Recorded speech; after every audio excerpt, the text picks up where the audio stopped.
Muito bom dia a todos. Vamos abrir as nossas Bíblias no Salmo 106. Salmo 106.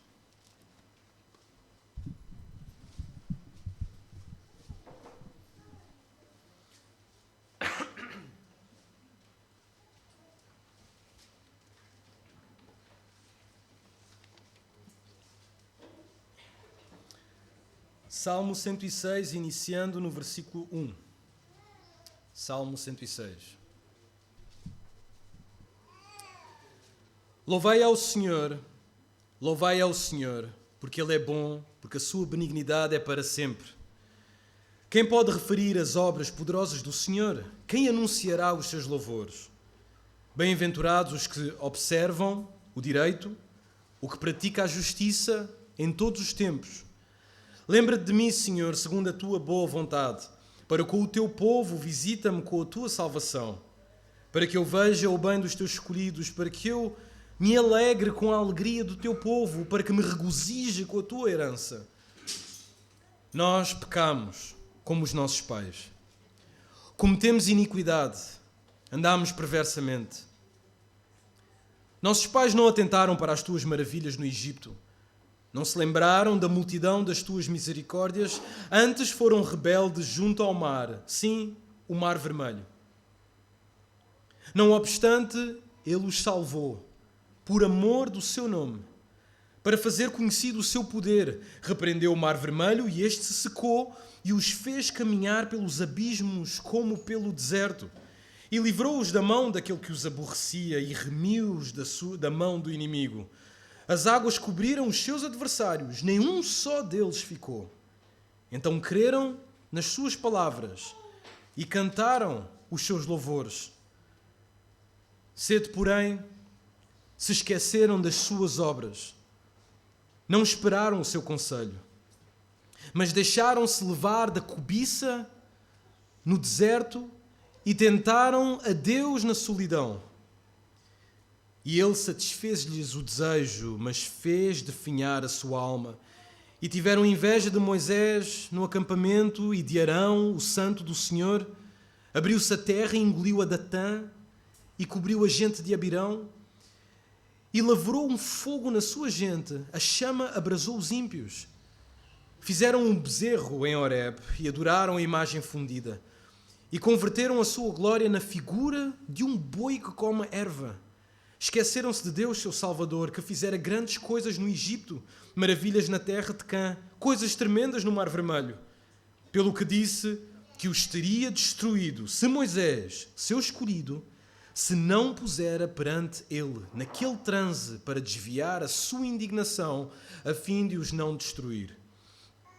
Também desprezaram a terra aprazível, não creram na sua palavra. Antes murmuraram em suas tendas, não deram ouvidos à voz do Senhor. Pelo que levantou a mão contra eles, afirmando que os faria cair no deserto, que humilharia também a sua descendência entre as nações e os espalharia pelas terras. Também se juntaram a Baal-Peor e comeram os sacrifícios dos mortos. Assim o provocaram à ira com as suas ações e a peste rebentou entre eles. Então se levantou Fineias, que executou o juízo e cessou aquela peste, e isso lhe foi imputado por justiça de geração em geração para sempre.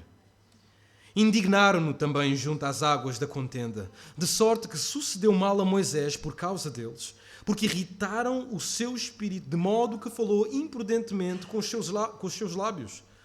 Não destruíram os povos como o Senhor lhes dissera, antes se misturaram com as nações e aprenderam as suas obras, e serviram aos seus ídolos que vieram a ser-lhes um laço.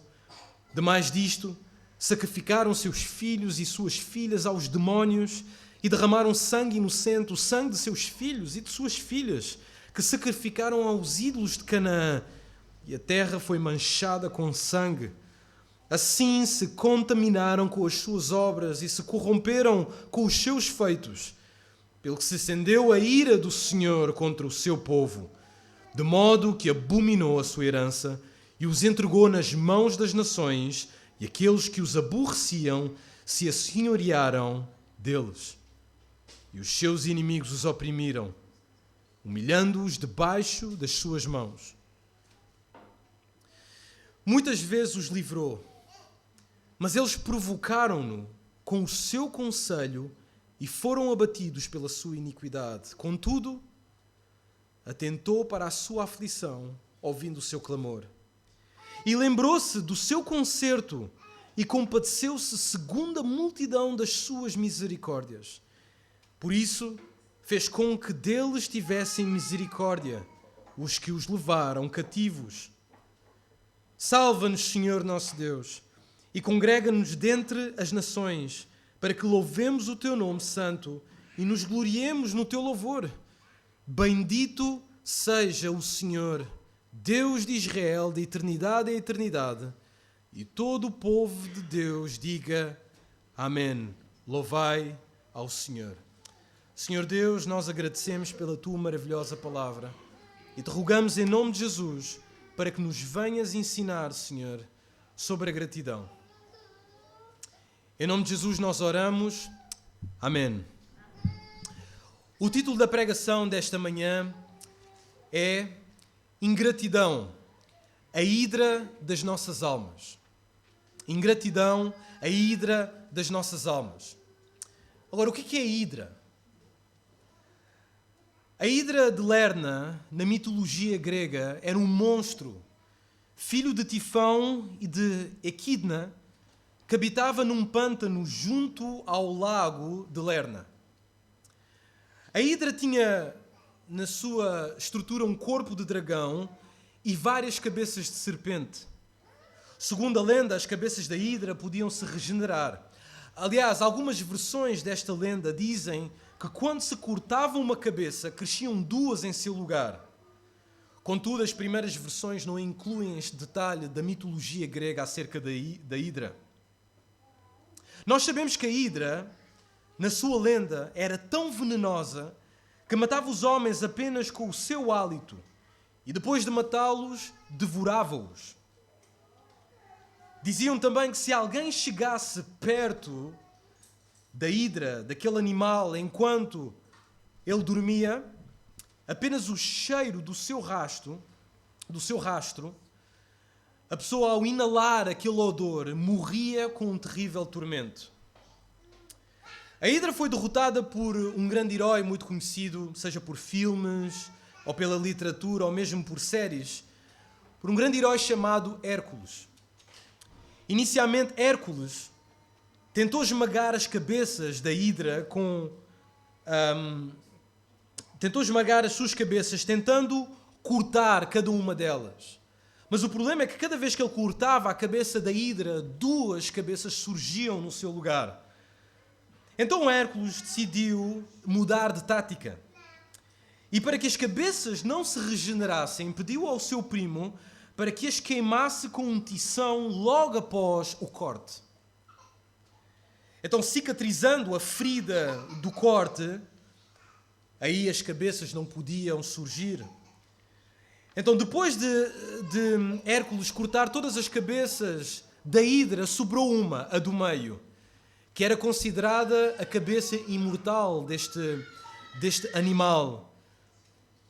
Então Hércules, depois de cortar a última cabeça da hidra, esta grande cabeça, ele enterrou a última cabeça da hidra com uma enorme pedra e assim Hércules derrota este grande e terrível animal e o monstro efetivamente foi morto. Esta é a lenda da grande hidra, este animal de 7 cabeças ou mais cabeças. Agora, este domingo eu gostaria de falar-vos acerca de um dos pecados mais perniciosos do povo de Deus, a ingratidão. Conforme vimos na lenda da hidra, assim é a ingratidão. A ingratidão também tem as suas cabeças venenosas que contaminam o povo de Deus. E nesta manhã, se o Senhor nos permitir, veremos algumas destas cabeças da grande hidra da ingratidão no Salmo 106. Mas antes de analisar o Salmo 106, deixem-me dar um pouco do contexto do Salmo 106. Agora, os Salmos 105 e 106 são dois textos que caminham juntos, ao lado um do outro. E estes dois salmos narram a história de Israel. Enquanto o Salmo 105 dedica-se a demonstrar a fidelidade de Deus, e ele passa grande tempo a descrever a bondade, a fidelidade e a misericórdia de Deus para com o seu povo, desde Abraão até à entrada na terra. Por outro lado, o Salmo 106, além de também tratar da misericórdia de Deus, descreve a ingratidão de Israel. A ingratidão de Israel, a grande hidra de Israel. Aliás, o Salmo 106, o Salmo que acabamos de ler, é tão negro, que alguns teólogos acreditam que Paulo, ao descrever a pecaminosidade do mundo, a pecaminosidade universal, que está relatada em Romanos capítulo 1, versículo 18 até o versículo 31, ele usa a linguagem do Salmo 106. Ou seja, ele usa a linguagem, as expressões do Salmo 106 para descrever a perversão da humanidade. Isto para demonstrar o quão negro é o Salmo 106. Agora, o salmista escreve, o contexto do salmista é o cativeiro na Babilónia. E por isso, como resultado da retrospectiva que faz acerca de Israel, ele conclui que Deus, como em várias instâncias, e nós já lemos isto no Salmo, no versículo 8, no versículo 15, em várias instâncias Deus é misericordioso, e porque Ele é misericordioso e paciente com o povo, Ele poderia libertá-los mais uma vez daquele cativeiro em que eles estavam, na Babilónia. No versículo 4 e no versículo 5, parece que o salmista abre o seu coração e diz: Senhor, liberta-nos. Eu quero ver a liberdade, o gozo do teu povo mais uma vez. No versículo 47, ele diz: Deus, reúne mais uma vez o teu povo, porque nós estamos neste cativeiro. Então o salmista apela à misericórdia de Deus, que uma vez foi demonstrada, várias vezes foi demonstrada ao longo da história desta nação. Portanto, apesar dos grandes pecados, a poesia do Salmo 106 ressalta o grande amor pelos seus escolhidos, a ponto até de buscar o seu arrependimento e restauração. E nós vemos isto claramente nos versículos que acabámos de ler, versículo 44 e 45 do Salmo 106, diz: Olhou-os contudo quando estavam angustiados e lhes ouviu o clamor. Isto é Deus para com o seu povo. Lembrou-se a favor deles da sua aliança e se compadeceu. E vejam o que é que diz o texto: segundo a multidão das suas misericórdias. Então o salmista tem esperança que aquele Deus que teve paciência com o povo naquela terrível história do deserto poderá mais uma vez demonstrar misericórdia, porque Ele é rico em misericórdias. Ele tem uma multidão de misericórdias. Apesar disto tudo, nós podemos pensar, nós que vivemos agora noutra dispensação e noutra época, podemos pensar: bem, o que é que este salmo tem a ver comigo? Qual é a ligação entre aquele povo de outrora, que pertencia a outra lei, e nós? Muitas vezes pensamos que não existe nenhuma conexão entre os dois, mas isso não é verdade. Aliás, o apóstolo Paulo avisa-nos que estamos onde estamos hoje, nós crentes, Igreja Batista do Miratejo, nós que não pertencemos à comunidade de Israel e que agora acreditamos em Cristo, nós estamos onde estamos por causa da rejeição de Israel. Romanos capítulo 11, versículo 17 diz que os cristãos não judeus foram enxertados em Deus porque a comunidade judaica foi quebrada, foi rejeitada. Não nos devemos, então, por isso, ensoberbecer, ou seja, não devemos ficar orgulhosos porque agora fomos enxertados naquilo que Israel recebeu, nas bênçãos que Israel recebeu. O versículo 18 do capítulo 11 certamente nos diz isso. Porém, a pergunta que temos que fazer é: porquê que Israel foi quebrada? Porquê que esta nação que é tão preciosa para Deus foi quebrantada, foi quebrada? Bem, o texto diz-nos. Romanos capítulo 11, versículo 20 a 22, diz-nos que foi por sua incredulidade. Eles foram quebrados porque eles foram incrédulos. E o texto continua a dizer: tu, porém, nós, tu e eu, da Igreja Batista do Miratejo, tu, porém, mediante a fé, estás firme. Não te ensoberbeças, mas teme. Versículo 21, porque se Deus não poupou os ramos naturais, também não te poupará. Considerai, pois, a bondade e a severidade de Deus. Para com os que caíram, severidade. Mas, para com os que caíram, severidade, mas para contigo, a bondade de Deus, se nela permaneceres. De outra sorte, também tu serás cortado. Portanto, irmãos, logo como cristãos, temos a mesma responsabilidade que os santos do Antigo Testamento de não ser incrédulos. Porque a incredulidade também é uma das cabeças da grande ira da ingratidão.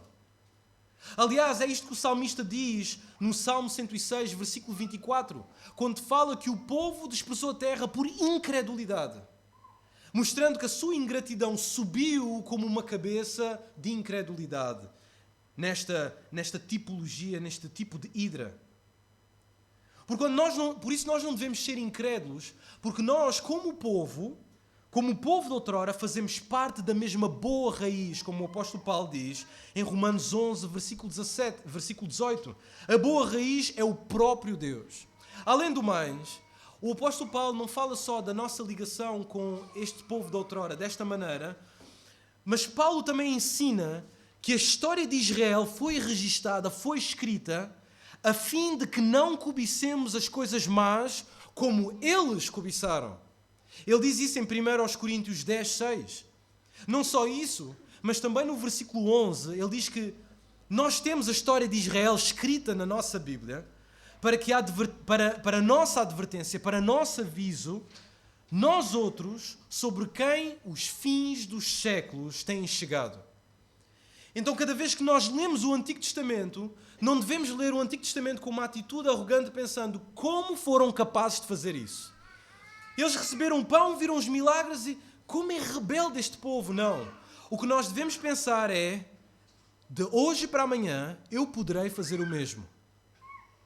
Agora, o que é ainda mais curioso nesta passagem de 1 Coríntios capítulo 10 é o facto de que o povo naquele tempo, o povo de Israel, também ter experimentado os benefícios de Jesus. Aliás, eles experimentaram o batismo, versículo 2. Alimentaram-se de Cristo, versículo 3. E até beberam de Cristo, versículo 4. Então eles, de certa forma, experimentaram de Cristo ao mesmo nível que nós hoje experimentamos do Senhor Jesus. Contudo, o texto termina com esta declaração triste. Eles tentaram o próprio Jesus, versículo 9. Portanto, irmãos, nós, hoje, estamos mais próximos deste povo do Salmo 106 do que pensamos. E como eles, podemos estar tão perto, mas ao mesmo tempo tão longe, com um coração ingrato que é típico dos descrentes. Sim, porque a Bíblia diz que os descrentes, algo que caracteriza os ímpios, os descrentes, é ingratidão. 2 Timóteo, capítulo 3, versículo 2, 2 Timóteo 3, 2, diz o seguinte: pois os homens serão egoístas, avarentos, jactanciosos, arrogantes, blasfemadores, desobedientes aos pais e ingratos. Portanto, a ingratidão pode estar mais perto de nós do que aquilo que nós pensamos. Por isso o salmista, no Salmo 106, ele descreve o que é um povo ingrato, o que é ser ingrato. Agora, nós não teremos tempo para ver todos os pecados de Israel que demonstram a sua ingratidão. São 8 que o salmista menciona, mas nesta grande hidra da ingratidão, nós queremos simplesmente falar de 3 cabeças. 3 cabeças da hidra. Mas antes de chegar lá, o salmista faz uma exortação à gratidão. Ele diz, para que nós não sejamos como o povo de outrora, eu preciso de lembrar-me a mim e à nação que devemos ser gratos ao Deus que nos libertou. O versículo 1 a 5 fala ou expõe de forma introdutória esta exortação. E ele faz uma descrição daquilo que Israel deveria ter feito e deveria ter sido, mas não foi e nem o fez. Ele, no seu louvor, ele diz que Israel deve louvar a Deus por sua bondade, em vez de fazer aquilo que fez no deserto, murmurar. Na sua exortação, ele diz que devemos ser fiéis em vez de desobedecer à lei, como eles fizeram no deserto. E devem, por fim, confiar em Deus, em vez de duvidar das suas promessas, como eles efetivamente fizeram no deserto. Então, no versículo 1 e 3, vemos este primeiro tópico. Louvar a Deus por sua benignidade. Louvar a Deus por sua benignidade. O salmista, como que ordena o povo a render graças e a louvar a Deus pela sua benignidade. O versículo 1 diz: rendei graças ao Senhor porque Ele é bom. Então o salmista exorta os seus ouvintes a louvar a Deus pela simples razão, por esta simples razão e simples facto. O facto de Deus ser bom e misericordioso. Ou seja, o nosso Deus é para nós bom e misericordioso.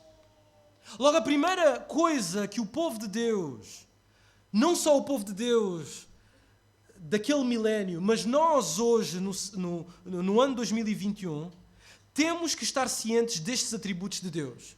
Porquanto, quando a igreja e o povo de Deus reconhece tais qualidades, estas qualidades, este reconhecimento, equipa a igreja para que seja um povo grato. Aliás, nós não podemos dar ao luxo de ser aquilo que o mundo é, ingrato. Porque nós sabemos mais, nós fomos libertos por muita coisa e nós temos recebido mais do que aquilo que nós merecemos. O salmista não termina por aqui. No versículo 2, ele diz: quem saberá contar os poderosos feitos do Senhor ao anunciar os seus louvores? Agora, esta questão pode sugerir que as maravilhas do Senhor para as nossas vidas são tantas, mas tantas que são incontáveis. Então quem pode contá-las? Não é quem pode mencionar cada uma delas sem se esquecer de nenhuma? Ninguém. Porém, irmãos, eu acho que isto parece uma típica pergunta de culto de oração. Não é? Quando o irmão que está aqui a dirigir o culto de oração diz: agora vamos ter o tempo de louvor, de agradecimentos, por favor, mencionem todos os benefícios do Senhor.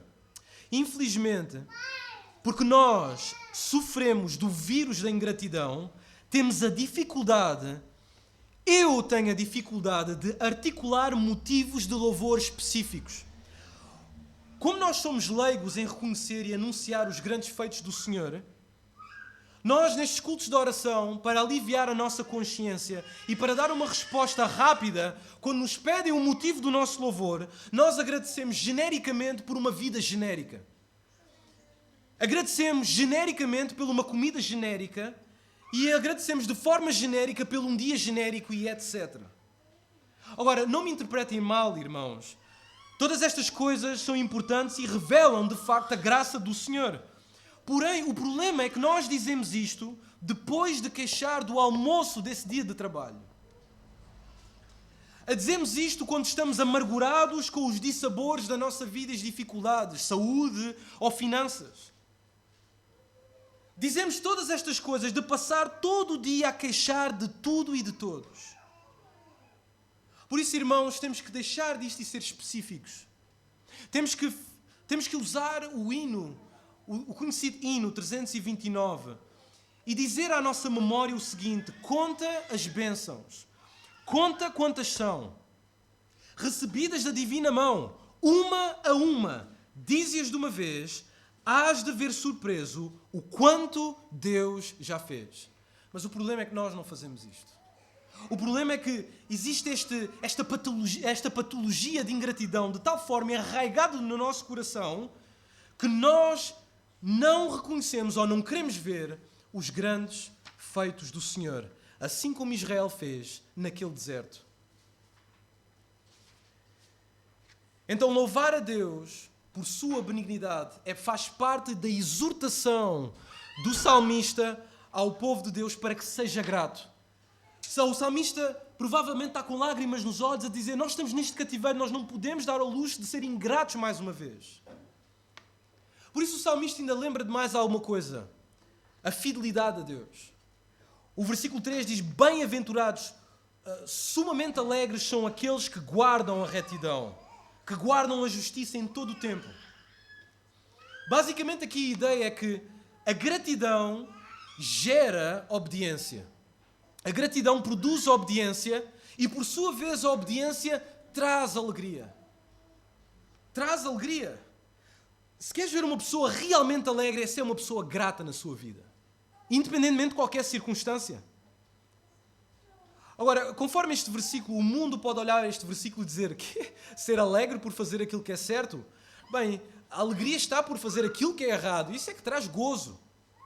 Embora que o mundo pense assim, e realmente o autor de Provérbios diz que o mundo de facto pensa assim, em Provérbios capítulo 29, versículo 27 diz: para o justo o iníquo é abominação, e o reto no seu caminho é abominação ao perverso. Todavia, a palavra de Deus diz e exorta-nos que a verdadeira alegria está em obedecer a Deus. A palavra de Deus informa que quem vive em retidão é extremamente feliz. Além do mais, estas expressões que aparecem no versículo 3 de guardar a retidão, praticar a justiça, pressupõem obediência à lei de Deus. E por isso guardar o mandamento de Deus é um bom remédio para evitar esquecer a bondade de Deus. Guardar os mandamentos de Deus ajuda-nos a não esquecer da bondade de Deus. Aliás, é isto que o poeta Asaf diz no seu Salmo 78, versículo 5 até o versículo 8. Que provavelmente, como o Salmo 106, é um salmo negro que retrata o currículo perverso da história de Israel. Ele diz o seguinte no versículo 5. Ele instituiu uma lei em Israel e ordenou aos nossos pais que o transmitissem a seus filhos, a fim de que a nossa geração os conhecesse, para que pusessem em Deus a sua confiança e vejam, e não se esquecessem dos feitos de Deus, mas lhe observassem os mandamentos, e que não fossem como seus pais, geração obstinada de dura cerviz e rebelde, e cujo espírito, aqui está, não foi fiel a Deus. Ingratidão gera infidelidade. A gratidão gera obediência. E a obediência traz alegria. A gratidão gera fidelidade. Mas a fidelidade traz alegria. Então o salmista exorta o povo. Fidelidade. Porque a fidelidade é uma demonstração que somos gratos ao Senhor por aquilo que Ele fez por nós. Não só isso, mas o salmista também, nesta introdução, nesta exortação à gratidão, ele estimula o povo a confiar em Deus. Vemos isto no versículo 4 e no versículo 5. Quando ele, naquele cativeiro, naquela prisão, naquela terra que não é sua, ele diz: Senhor, lembra-te de mim. Visita-me, Senhor, com a tua salvação. Versículo 5. Para que eu veja a tua prosperidade, para que eu veja que tu ainda queres o bem para o teu povo. Que tu ainda podes abençoar o teu povo, porque tu és rico em misericórdia. E no final ele diz para que nós vejamos a tua herança. Basicamente o que ele quer dizer é que para que o povo veja outra vez a terra que tu prometeste aos nossos patriarcas. Então o salmista deseja ardentemente ver a restauração do seu povo na sua terra e por isso, humildemente, não exigindo a Deus, mas humildemente, pede e clama ao Senhor para que Ele de facto faça isto. Então a gratidão pela bondade de Deus levará o povo ao lugar que perdeu por causa da ingratidão. Eu repito, a gratidão pela bondade de Deus levará o povo ao lugar que perdeu por causa da sua ingratidão. Se nós analisarmos a nossa vida pessoalmente, tantas coisas que nós já perdemos pela ingratidão. É ou não é verdade? Mas se nós tomarmos a atitude como o salmista de ser gratos, Deus, de bom grado, porque Ele é rico em misericórdia, Ele restitui. Porque Deus quer nos abençoar de facto. Então, depois do salmista fazer esta introdução, esta demonstração de uma forma poética, esta exortação à gratidão, ele não fica por aqui, ele começa a lembrar os pecados antigos de Israel. E ele entra numa espécie de confissão de pecados. E esta confissão é muito parecida com a confissão de Daniel, quando Daniel confessa o pecado da sua própria nação. E aqui temos a confissão de pecados. Agora, como eu disse, nós não vamos ver os 8 pecados, vamos ver apenas 3. E queremos ver estas 3 cabeças da hidra como cabeças que sobem quando nós somos ingratos. O primeiro pecado é o pecado do esquecimento. O pecado do esquecimento. E nós vemos isto do versículo 6 até ao versículo 12. A primeira coisa que o salmista faz é que ele assume o pecado. Ingratos não assumem o pecado. Ingratos sempre têm uma alta visão de si mesmo. Eles sempre diminuem o seu pecado porque eles são ingratos. O salmista, ele começa com esta expressão interessante. Ele diz: pecamos como nossos pais, cometemos iniquidade, procedemos mal. Agora, é curioso ver a maneira como o salmista identifica-se com os seus antepassados. Ele diz: pecamos como nossos pais. Ele não diz: pecamos por causa dos nossos pais. Ele não diz: nós pecamos porque somos filhos dos nossos pais. Não, nós pecamos exatamente da mesma maneira que os nossos pais. Então o autor tem a sensibilidade de reconhecer que a ligação mais forte que temos com os nossos antepassados não são as grandes virtudes. Embora nós gostemos de pensar assim: eu sou rápido e veloz como o meu pai, sou forte como o meu pai, sou inteligente como o meu pai ou como a minha mãe. Veem, sabem estas qualidades que eu tenho de administração? Fui buscar isto da minha mãe. Não. O salmista, ele demonstra que a ligação mais forte com os nossos ascendentes não são as grandes virtudes, mas sim as maiores perversões. O salmista lembra isto. Ele diz: nós pecamos como os nossos pais. Por isso o escritor, além de identificar-se com os seus antepassados no seu pecado, ele não coloca paninhos quentes sobre aquilo que efetivamente fizeram. Ele de facto confessa. Ou por outras palavras, ele diz aquilo que Deus diz acerca do pecado de Israel. Ele não estrutura o pecado de Israel de outra forma. Ele diz exatamente aquilo que Deus diz acerca do seu pecado. Pecamos. Cometemos iniquidade. Procedemos mal. Ora, o autor podia, neste momento, ele podia justificar-se. Este era o exato momento que o autor podia dizer: pá, nós estamos nesta situação, isto também não fomos nós, né? Nós não estávamos lá. E ele podia justificar-se, ele podia colocar uma série de desculpas como estas. Bom, nós erramos sim, mas os nossos pais foram piores do que nós. Erramos porque somos seres humanos e todos erram. Erramos porque ninguém é perfeito. Falhamos por causa da pressão em que estávamos e etc, etc, etc. Ele podia ter usado estas justificações, mas a realidade, irmãos, é que o poeta confessa categoricamente o seu pecado. E ele confessa como Davi confessou o seu pecado com Batseba. No Salmo 51, versículo 4, Davi diz: pequei contra ti somente, e fiz o que é mau perante os teus olhos. Deus, eu não estou aqui para me justificar daquilo que eu fiz, dar razões, justificar, porque perante o teu tribunal não serve. A única coisa que eu posso admitir, Deus, é que eu pequei, não por causa do meu pai, mas como o meu pai. E eu pequei contra ti, Senhor, contra ti somente. Então o salmista confessa categoricamente o seu pecado, como Davi, que enquanto o Senhor, naquele momento no deserto, dava bondade, misericórdia e maravilhas ao povo, Israel respondia cuspindo na cara do Senhor com desprezo, esquecimento e rebeldia. E cada vez que nós somos ingratos para o bem do Senhor, com o bem do Senhor, com o bem que Ele nos dá, nós fazemos exatamente a mesma coisa. Nós cuspimos na cara do Senhor, somos esquecidos, desprezamos o Senhor e, no final de tudo, somos rebeldes. E é isso que realmente gera o esquecimento. O esquecimento gera rebeldia. O esquecimento gera rebeldia. Reparem aí no versículo 7. O salmista diz no Salmo 106, versículo 7, nossos pais no Egito não atentaram às tuas palavras.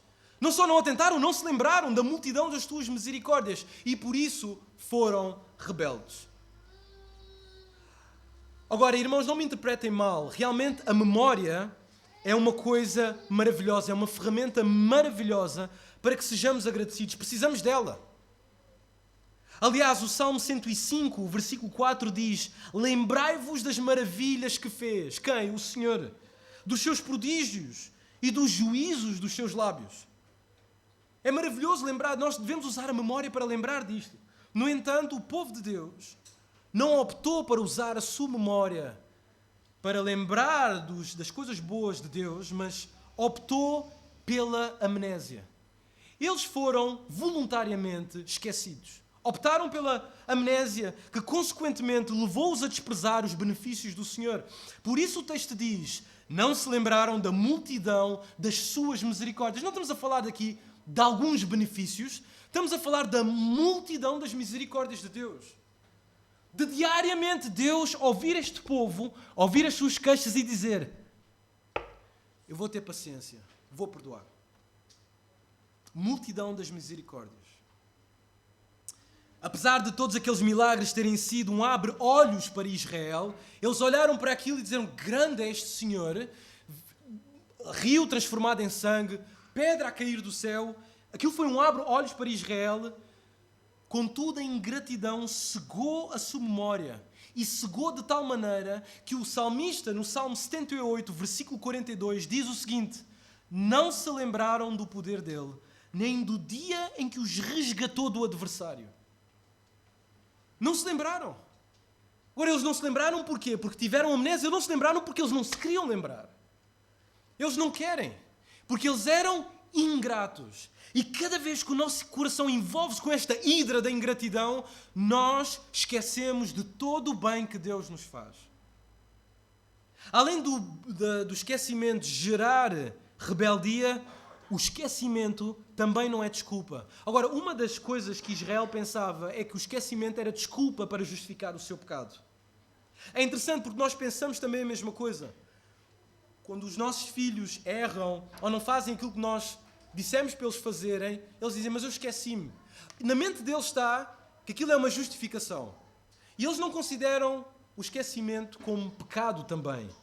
Aliás, consideram o esquecimento como uma forma de fugir o rabinho à seringa e dizer, é desta que vou ser perdoado. Mas o Salmo diz no versículo 8 que Deus os salvou. E é interessante como é que o salmista coloca a frase desta forma, mas Ele os salvou. Lembrando aquilo que o apóstolo Paulo diz em Efésios, mas Deus que é rico em misericórdia. Ele diz, porque Deus os salvou, Deus repreendeu o mar vermelho, fê-los passar em seco, remiu do poder do inimigo, e as águas não só libertaram o povo, mas destruíram o inimigo. E no final do versículo 12, no versículo 12 diz o seguinte, então creram nas suas palavras e lhe cantaram louvor. Então, irmãos, o salmista aqui, dos versículos 9 a 11, relembra aquilo que é narrado em Êxodo, capítulo 14. Ele está a recordar aquilo que aconteceu em Êxodo 14, do versículo 15 até ao versículo 31, onde o povo atravessava o mar vermelho, e ao atravessar o mar, consequentemente o exército egípcio foi consumido, totalmente destruído por este mar. E por fim, o salmista ainda menciona que o povo, após esta grande libertação, canta louvores. Agora, o salmista tem que lembrar isto porque parece que o povo podia justificar, bom, nós fomos rebeldes porque realmente nós não lembrávamos disto. E pensar que este esquecimento podia ser justificação. E é assim que nós tendemos a pensar. Nós tendemos a pensar que o esquecimento é uma justificativa válida para ser desculpados. Porém, irmãos, o esquecimento é pecado também. Não estamos a falar aqui de um esquecimento trivial, que eu fui para o trabalho e esqueci-me da carteira em casa. Não estamos a falar desse tipo de esquecimento. Estamos a falar de esquecer coisas inesquecíveis. Como este povo viu o rio a transformar-se em sangue. Eles viram os animais a morrerem, eles viram o Egito a ficar completamente em uma penumbra enorme no Egito, escuridão. Eles viram todas estas pragas. Então, estamos a falar aqui de obras e atos inesquecíveis da parte de Deus. Por isso, o problema de esquecer aqui é muito mais profundo do que aquilo que nós pensamos. Ou seja, a dificuldade é que Israel achava que merecia estes milagres. Israel pensava que estes milagres era por seu mérito. Deus tinha que fazer isto. A seu ver, Deus não fez mais do que a sua obrigação ao fazer aqueles milagres. Por isso eles criticavam tanto a Deus. Eles criticavam quando não tinham isto ou quando não tinham aquilo. Porque eles estavam a dizer, Deus, tu tens que nos dar isto, porquê que não nos dás isto? E esta crítica, esta ingratidão, este facto de pensar que tudo aquilo que tinham é por seu mérito, levava-os a desprezar e a esquecer as grandes obras de Deus. Era o seu orgulho. Aliás, certo autor, certo marquês, de pais portugueses, mas que viveu muito tempo no Brasil, no século XIX, ele diz que os soberbos são ordinariamente ingratos. Os soberbos são ordinariamente ingratos. Consideram os benefícios como tributos que se lhes devem. Consideram os benefícios como tributos que se lhes devem. E é nesta dinâmica de ingratidão que muitas vezes funcionam os nossos relacionamentos. Quando nós temos os nossos relacionamentos, os nossos atritos em casa, seja com a esposa, com o marido, com os amigos, com os colegas, nós sempre criticamos aquilo que está errado. Sempre. Nunca existe nada de bom nos relacionamentos. Sempre dizemos o que está mal, o que está mal, o que está mal. Na nossa mente, o que nós fazemos é aquilo que o povo de Israel fez a Deus. Assumimos que tudo o bem que nos dão é mérito. Nós merecemos. E a pessoa não está a fazer mais do que aquilo que ela deve, de dar-me o bem. É por isso que quando ela erra, nós criticamos de uma forma feroz e brutal, sem misericórdia. E é assim que trabalhamos com os nossos relacionamentos. O que estamos a ser é soberbos e ingratos. Portanto, meus irmãos, nós que fomos salvos da escravidão, não podemos esquecer daquilo que Deus fez por nós. Não nos podemos esquecer que a ingratidão é um atributo dos incrédulos. E nós não nos podemos dar ao luxo de ser ingratos. Por nada. Dificuldades na família, dificuldades no trabalho, dificuldades na igreja. Temos de ser gratos ao Senhor, porque o Senhor nos libertou de grandes coisas. Diz-me uma coisa, não merecias tu pior? Não merecia eu pior? Agora, alguns irmãos podem pensar, o Jair fala com tanta autoridade, ele deve ser uma pessoa muito grata. Aliás, irmãos, eu sou ingrato em muitas áreas da minha vida. O que eu tenho que lembrar é aquilo que o apóstolo Paulo nos lembra em Efésios capítulo 2, versículo 11 a 13. Portanto, lembrai-vos de que outrora, vós, gentios na carne, nós, Igreja Batista do Miratejo, naquele tempo estávamos sem Cristo, separados da comunidade de Israel. Não tínhamos esperança e estávamos sem Deus no mundo. Mas agora, em Cristo Jesus, vós, nós, que antes estáveis longe, fostes aproximados pelo sangue de Cristo. O nosso maior benefício, nós temos de ser gratos por tudo, porque a nossa alma foi resgatada. Que maior bem é que nós podíamos querer?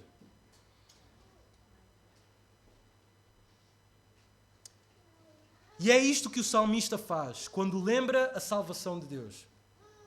Ele lembra a Israel: vocês estão-se a queixar do quê? Vão continuar ingratos? Lembram-se de vocês de onde saíram daquele Egito? É interessante que no versículo 12 do Salmo 106, o povo louva ao Senhor. Agora, nós estamos a ver que o esquecimento também é uma característica da ingratidão. Mas o povo louva ao Senhor. E nós podemos pensar, Israel não foi assim tão mau. Mas o interessante aqui é que os esquecidos também louvam. Os esquecidos também louvam. É importante deixar aqui uma nota acerca deste povo. O versículo 12 diz-nos que os hebreus no Egito creram nas suas palavras e cantaram louvores. Não é isso que diz? Eles cantaram louvores. Igualmente, Êxodo capítulo 15, versículo 1, confirma isto. E diz que cantou Moisés e os filhos de Israel este cântico. E depois tem toda a descrição do cântico. A pergunta é, o que é que eles cantaram? Bem, eles entoaram ao Senhor um cântico ao Senhor acerca da sua grande salvação. E agora nós podemos imaginar o povo de Israel num culto de louvor e de agradecimento ao Senhor. A cantar com as lágrimas nos olhos. Nós louvamos ao Senhor porque Deus é o Deus da salvação. Versículo 2. Diz em Êxodo capítulo 15, versículo 2. Eles louvaram ao Senhor porque a sua glória despedaçou o inimigo. Levantam as suas mãos e no versículo 13 disseram: Deus salvou e guiou-nos pela sua graça.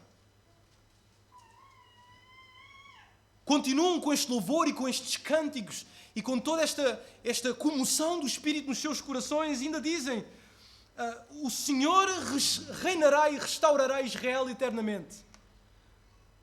E por fim, e o mais significativo, toda a congregação, ali naquele momento, de mãos levantadas a louvar ao Senhor, no cântico, num domingo, no cântico de louvor ao Senhor, com as mãos levantadas com instrumentos musicais e acompanhados pelo regente Moisés, cantam: ó Senhor, quem é como tu entre os deuses? Quem é como tu, glorificado em santidade, terrível em feitos gloriosos, que operas maravilhas? Está no versículo 11. Portanto, irmãos, eu só pretendo destacar algo importante aqui. Eu pretendo alertar que até os ingratos sabem cantar no culto. Até os ingratos sabem cantar no culto. E eles conhecem bem os coros e hinos. Aliás, eles sabem cantar a música do Diante do Trono, a Ele a glória, porque dele e por Ele, para Ele são todas as coisas, mas ao mesmo tempo não dão nem dízimos nem ofertas. Agarram-se na sua carteira como a coisa mais preciosa da vida. Sabem cantar: sou feliz com Jesus em qualquer circunstância, contudo estão sempre amargurados e insatisfeitos. E sabem outros cânticos. O problema é que os esquecidos e ingratos até podem louvar. Mas como diz o Salmo 78, versículo 16, lisonjeavam-no, porém, de boca, e com a língua lhe mentiam, porque o coração deles não era firme para com ele, nem foram fiéis à sua aliança. Logo, os nossos louvores até podem ser ouvidos neste salão aqui, neste edifício, porém a nossa ingratidão é ouvida e conhecida nos céus. O pecado do esquecimento. A grande hidra de Israel, a grande ingratidão, não só levantou a cabeça do esquecimento, que demonstrou efetivamente a ingratidão de Israel, mas também houve outra cabeça que se levantou sobre Israel, e esta foi a cobiça. E temos que avançar rápido. O texto diz no versículo 13: cedo, porém, se esqueceram das suas obras e não lhe aguardaram os desígnios. Versículo 14, entregaram-se à cobiça no deserto. O segundo pecado da nação foi a cobiça. Ora, o que significa esta palavra cobiça? Cobiça significa ânsia, forte apetite, desejar com ardor. O que a cobiça faz? Bom, uma das coisas que a cobiça faz é que a cobiça reclama o que não temos. A cobiça reclama o que não temos. A cobiça pede o que não temos. Números capítulo 11 dá-nos o relato desta segunda transgressão que acabámos de ler no Salmo. Ou, usando a ilustração inicial, lembrando da grande hidra, esta é a segunda cabeça da hidra da ingratidão.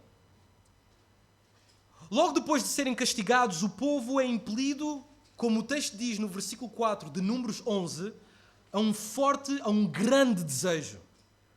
E um grande desejo porquê? Carne. Moisés, está bom de pão, Moisés. Uma carninha pelo menos para pôr no maná, para pôr cá dentro. Então eles têm um forte desejo por carne, eles querem carne. É interessante ver que a memória deste povo, do vulgo, é avivada, eles realmente lembram-se. Neste momento é interessante que a memória deles subitamente assente-se. Mas eles não se lembram das obras de Deus, eles lembram-se das ementas do Egito. Eles vão mais atrás. Eles até podiam se lembrar das obras de Deus, que foi recente, mas a memória deles ainda vai mais atrás, mostrando que não era um problema de memória. Aliás, o povo reclama no versículo 5 e 6, dizendo o seguinte: lembramo-nos dos peixes que no Egito comíamos de graça, dos pepinos, dos melões, dos alhos silvestres. Somos nós a olhar para a emenda lá do fórum, do último piso, dos melões, a carne, o chimarrão. Aí estavam eles, se calhar com os olhos em lágrimas, aqueles melões, das cebolas e dos alhos. Agora, porém, seca-se a nossa alma, Moisés. E nenhuma coisa vemos senão este maná. Agora, o povo lembrava-se detalhadamente daquilo que comiam no Egito. O que eles não se lembravam é de que esta emenda vinha acompanhada com maus tratos e humilhação. Esqueceram-se disso. Mas a comida é que era boa. Então, a maneira como o Salmo 78, eu acho curioso, porque o Salmo 78 provê-nos alguma informação que é elucidativa para o que estava mesmo na mente e no coração do povo. O Salmo 78, versículo 18, diz: tentaram a Deus no seu coração, pedindo o alimento que lhes fosse do gosto. Tudo começa no coração. Tudo começa no coração. E a ingratidão que de lá nasce apela ou pede, exige, aliás, aquilo que não temos. A ingratidão sempre quer aquilo que não temos. Temos os nossos filhos, desejamos filhos que não temos. Temos o nosso emprego, desejamos empregos que não temos. Temos a nossa esposa, o nosso marido, desejamos cônjuges que não temos. Sempre cobiçamos mais do que aquilo que temos, porque estamos fartos do maná que Deus nos dá. Essa é que é essa. A cobiça não só reclama por aquilo que não temos, mas ela, por outro lado, despreza aquilo que temos. A cobiça despreza o que tem. Aqueles que são cobiçosos desprezam aquilo que têm. Irmãos, a ingratidão produz insatisfação pelos bens que temos hoje. É isso que faz a ingratidão. A ingratidão produz insatisfação pelos maravilhosos bens que o nosso Santo Deus nos dá hoje. Os israelitas, na sua ingratidão, cansaram-se do pão que lhes fora dado todos os dias, sem falta. Aliás, o Salmo 78, versículo 25, diz que cada um comeu pão dos poderosos. Ora, eles não receberam pãozinho. Eles não receberam pão rasco. A Bíblia diz que eles receberam pão dos poderosos. Aliás, algumas traduções dizem que foi pão dos anjos. Salmo 78, versículo 25. Eles receberam o melhor da despensa do Senhor. Não só receberam o melhor, mas também receberam em abundância, porque o Salmo diz que lhes mandou comida em abundância. Olha para a tua despensa, para a tua casa. Eu tenho que olhar para a minha também. Não tens recebido do melhor do Senhor e abundância? Ou seja, quando nós reclamamos certamente de barriga cheia. Nós vivemos na parte do hemisfério com mais abundância nesta civilização. E quando nós queixamos, cuspimos na face do Senhor e dizemos: Senhor, eu já estou farto deste pão vil. Este maná outra vez. Esta mulher, este homem outra vez, este filho outra vez. Este trabalho outra vez, este patrão outra vez. Bom, o que de facto fazemos é que queixamos e desprezamos daquilo que temos. Então o texto de Números diz-nos que o povo, quando agarrava este maná diariamente, e quando eu vos digo diário, era diário, o povo fazia tudo com maná. Eles faziam todo o tipo de comidas com maná. Eles coziam o maná, moíam o maná, faziam bolos com maná, faziam tudo com este maná. Cozinhavam o maná. Então eles não estavam fartos porque eles tinham pouco maná. Eles nem estavam cansados ou enfastiados do maná por causa do seu sabor. Ele não tinha mau sabor. A Bíblia diz que era doce. Eles também não estavam fartos porque lhes faltava maná. Apenas cansaram-se porque possuíam um forte desejo por aquilo que não tinham. Eu sou assim. Geralmente, quando eu sou ingrato, é porque eu desejo aquilo que eu não tenho e esqueço-me ou cego-me daquilo que eu tenho.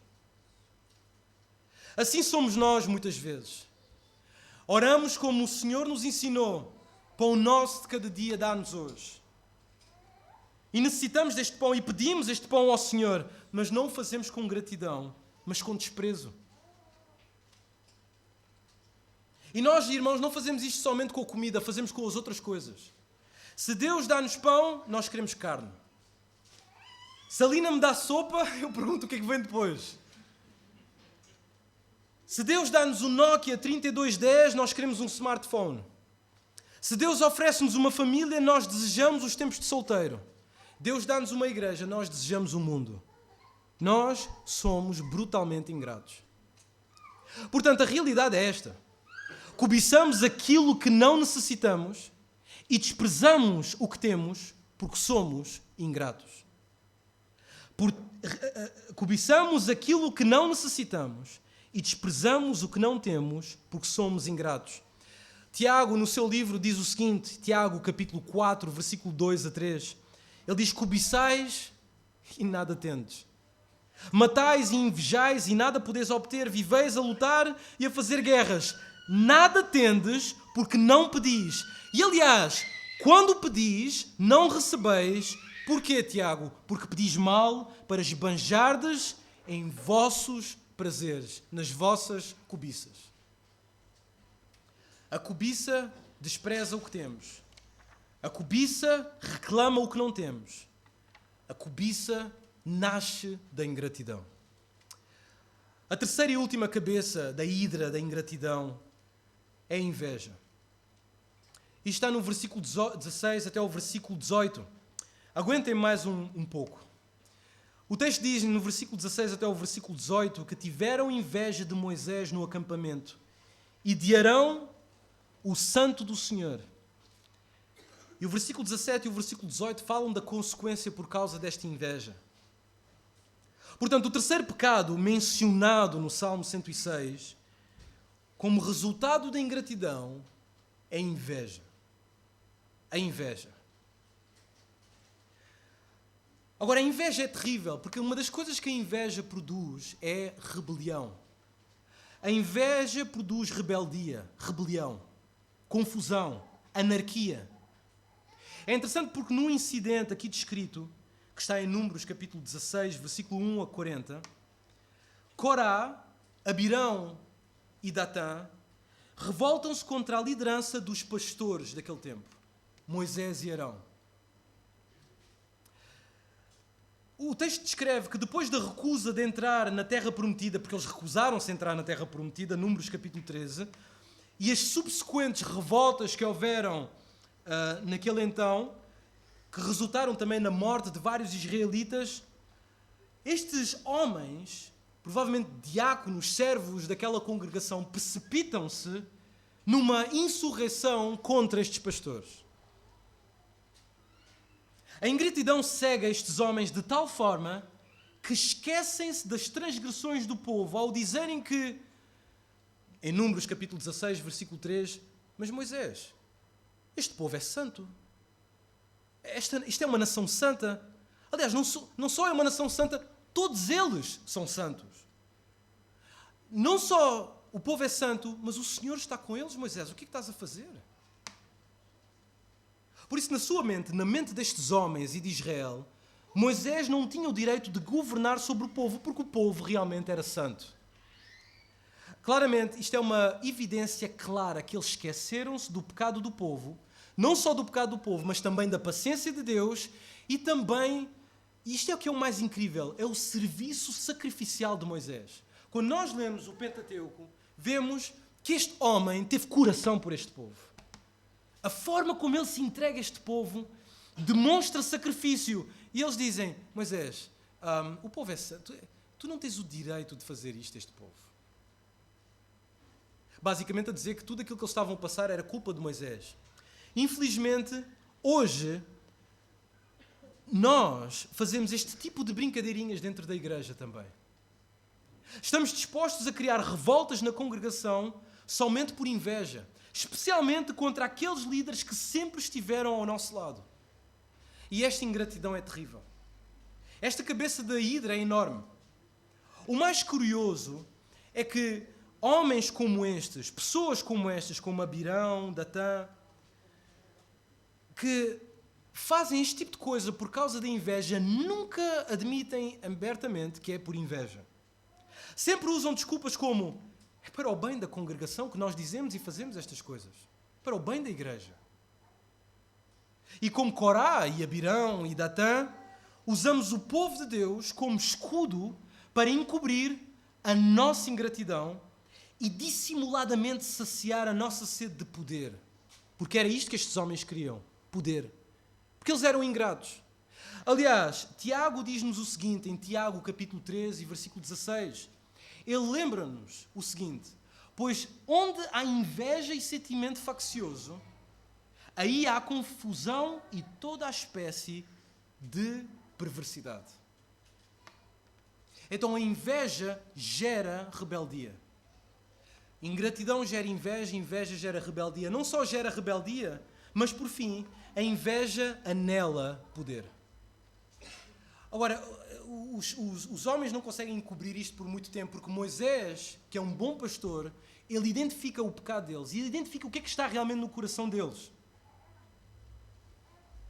Moisés torna isto evidente em Números capítulo 16, versículo 9 até o versículo 10. Moisés olha para estes homens e Moisés, que é o homem mais manso, ele cansa-se desses homens, tanto que ele diz a Deus: Deus, não perdoes esta escumalha. Basicamente é isso. Ele diz: estes homens, acaso é para vós outros coisa pouca que o Deus de Israel vos separou da congregação de Israel para vos fazer chegar a si, a fim de cumprires o serviço do tabernáculo do Senhor e estares perante a congregação para ministrar-lhe? E te fez chegar, Corá, e todos os teus irmãos, os filhos de Levi contigo. Ainda também procurais o sacerdócio e não estão satisfeitos. Será que a vossa cobiça, a vossa inveja é tão grande que não estão satisfeitos? É esta a gratidão que vocês têm por Deus e por mim, que me sacrifiquei por vocês? Moisés provavelmente diz isto com lágrimas nos olhos, porque ele teve estes homens ao seu lado a ministrar. E eles agora usam até o povo como escudo para dizer: não, Moisés, isto assim não pode ser. Então a ingratidão pela posição privilegiada que já tinham gerou inveja. Eles olharam para esta posição e diziam: não, isto já passou. Eu quero algo mais. E consequentemente esta inveja trouxe a fome por poder, mais poder. Irmãos, eu pergunto a vocês e a mim: não somos nós assim tanto na igreja como no nosso emprego? Invejamos o cargo do outro, o ministério do outro, o salário do outro, o êxito do outro, sempre achamos pouco aquilo que temos. E desculpamos dizendo o seguinte: não, eu busco estas coisas porque eu tenho uma ambição santa. No fundo, o que nós temos no nosso coração é a hidra da ingratidão.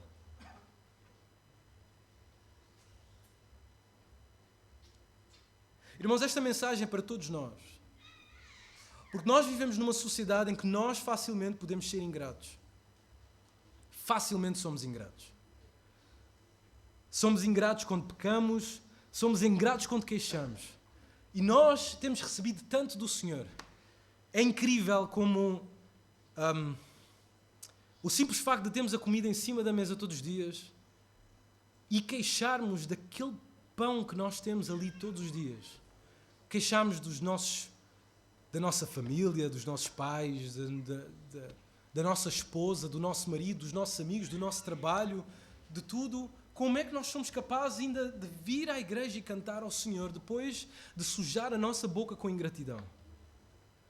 Nós não podemos, como povo de Deus, dar ao luxo de ser ingratos. Não podemos. Nós não podemos.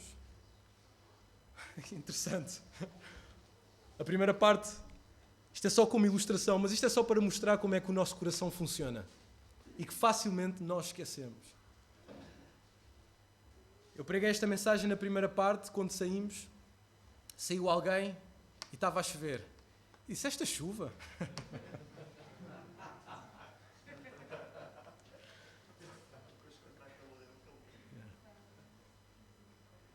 Yeah. Mas enquanto aquela pessoa disse esta chuva, nós dizemos este filho, esta esposa, esta igreja, esta casa, este trabalho. Nunca estamos satisfeitos. A melhor forma para lutar contra a grande hidra da ingratidão é fazer aquilo que o salmista fez. Contar as bênçãos e louvar ao Senhor por todo o bem que temos. Senhor Deus, obrigado pela tua mensagem. Em nome de Jesus. Amém.